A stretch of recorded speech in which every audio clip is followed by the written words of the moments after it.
Yomon xabar e'lon qilindi. Yerga yarim tonnali kosmik apparat qulab tushadi. Azizlar, ushbu xabar boshqalarga ham yetib borish uchun video ostiga bir dona like bosishni unutmang. Aytishlariga qaraganda, ular aholi yashaydigan joyga tushishi mumkin.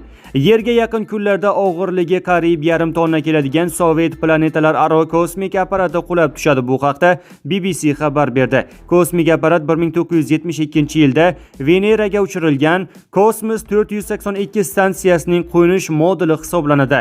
U o'sha vaqtdan beri yer orbitasida qolgan.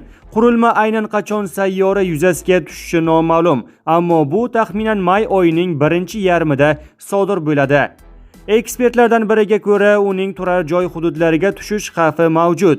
Venera stansiyasi 1972-yil 31-mart kuni tongda Boyqo'ng'ir kosmodromidan uchirilgan.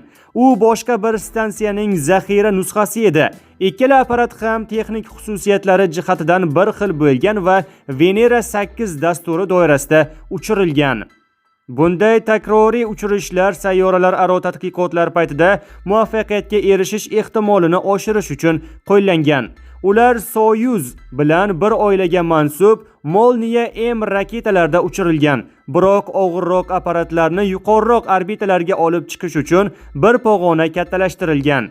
Venera 8 apparati 4 kun oldin uchirilgan va belgilangan joyga yetib borgan.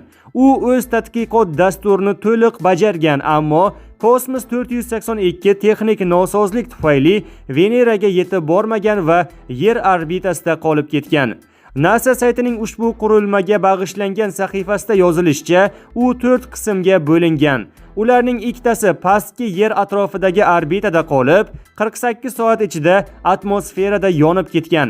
Qolgan ikkita qismi qo'nish moduli va dvigatel bloki yuqoriroq elliptik orbitaga chiqib ketgan. Yerga tushishi kutilayotgan modulning og'irligi 495 kg ni tashkil qiladi. Qaysi hududlarga qulab tushishi mumkin? Orbital parametrlar asosida hisob-kitoblarga ko'ra ehtimoliy qulash hududi asosan quruqlik ustidan o'tadi. Xususan Misr, Suriya, Turkiya va Ozarbayjon hududlari ustidan.